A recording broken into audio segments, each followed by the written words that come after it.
spread your hand, your fingers wide open round the cap of your knee.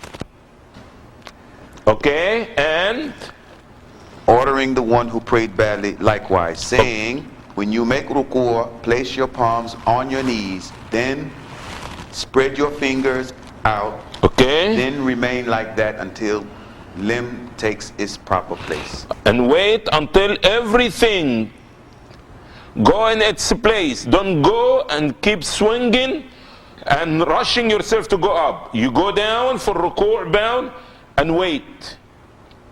And what did the Prophet ﷺ used to do to his back now? Look. وكان يمكن يديه من ركبتيه كأنه قابض عليهما وكان يفرج بين أصابعه. And Rasulullah sallallahu alayhi wasallam orders a man to take his time. And after this he said, وكان يجافي وينحي مرفقيه عن جنبيه. Okay? Now the elbow, your arms, not to be stick to your side. This have to be away from your side. Okay? And mirfaq, your elbow, your arms. Okay? And what else? He used to spread them himself, not to be in a compact position, and he kept his elbows away from his sides. Watch now here. You see? Away from my side. Right. And now what he said about the back. When he made ruku', he would spread his back and make it level. I want you to watch my back. You don't make your back to be like a curve. You want to get your back to be almost straight. The head, back, everything one level. To such a degree, if you put a water here, look, I want you to learn how to level this. You see how the head up? This is wrong. The way down is wrong. Everything need to be level. Such that if water were poured on it, the water would stay there. Can you imagine this position now? You put in water in your back, this water is not going to be tilted this way or that way. Again, palms on the calf of the knee, fingers spread wide open, arms away a distance from your side, your back is straight, your head in the same level. When you make ruku', put your palms on your knees, spread your back flat and hold firm in your ruku'. Position of ruku'.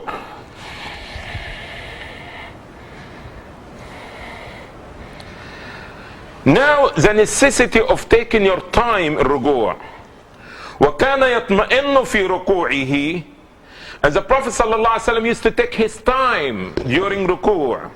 And he used to say, أَتِمُّ الرُّكُوعَ وَالسُّجُودِ. He said, complete the ruku' and sujood. For by him in whose hand is my soul, I surely see you behind my back. Perfect it, complete it. Don't jump back and forth fast. Straighten yourself. And he said Iman, he saw Iman, which is not perfecting or completing his ruku'. And he's doing what? He's pecking in his sujood. Again, read the hadith. He saw a man praying, not completing his ruku' properly, and pecking in his sujood. What did the Prophet say to him? And so he said, were this man to die in this state, he would die on a faith other than that of Muhammad sallallahu alaihi wasallam. You see, people. How many people who see them nowadays? They pray like this. Allahu Akbar, Subhanallah, Allahu Akbar, Allahu Akbar, Sama Allah, Subhanallah, Subhanallah, Allahu Akbar. This. The Prophet sallallahu alaihi wasallam said this. He saw the man doing this. Say, if he die in this condition, he will die in a different religion. Because this is not the salah of the Muslims. This is not the salah of the Muslims. And the Prophet ﷺ considers this form of prayer is like a stealing, and the worst kind of stealing. He said, أسوأ الناس سرقة الذي يسرق من صلاته. The worst person. The worst thief among men is one who steals from his prayer. They ask, O Prophet of Allah, how a person can steal from his prayer? He said, he does not complete its ruku' and sujood. You see? So when you're rushing yourself, ruku' and sujood, up and down like this, the Prophet ﷺ may say, you are the worst kind of thief. In the ruku' position, you're supposed to mention the name of Allah subhanahu wa ta'ala with dhikr, and there is a different version, and all of them authentic and correct, and been taught by the Prophet Muhammad sallallahu alaihi wasallam. As example, you may say, Subhana Rabbi al-Azim, Subhana Rabbi al-Azim, Subhana Rabbi al-Azim, which means, how perfect is my Lord, the Supreme, 3 times. And sometimes the Prophet sallallahu alaihi wasallam used to say it more than 3 times. And also, sometimes he used to say, Subhana Rabbi al-Azim wa bihamdihi. Subhana Rabbi al-Azim wa bihamdihi. Subhana Rabbi al-Azim wa bihamdihi, which means, how perfect is my Lord, the Supreme, and praised be He, 3 times. Or you may say, Subuhun Qudus Rabbil Malaikati wal Ruh. Perfect, blessed, Lord of the angels and the Spirit. In this position of bowing down, what you call it ruku', it is forbidden for a person to recite the Quran. And the Prophet sallallahu alaihi wasallam, in this regard, he said,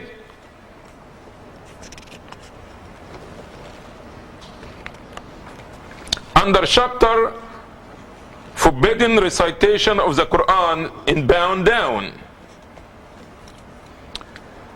he said, verily I have indeed been forbidden from reciting the Quran in the ruku' or sujood. In the ruku', therefore, glorify the supremacy of the Lord, mighty and sublime. In it, as for the sujood, exert yourselves in supplication in it, for it is the most likely that you will be answered. After you finish glorifying Allah subhanahu wa ta'ala in ruku', now you will get up from this position, and Rasulullah sallallahu alaihi wasallam used to say when he get up, Sami Allahu liman hamida. When he's getting up, he will say Sami Allahu liman hamida. When he's getting up, Sami Allahu liman hamida. Allah listens to the one who praise him. And the Prophet ﷺ commands this. And when he stood up completely, he will say, Rabbana lakal hamd. Our Lord, and to you be all praise. So Prophet ﷺ used to raise his hands when he gets up from ruku', the same way like before.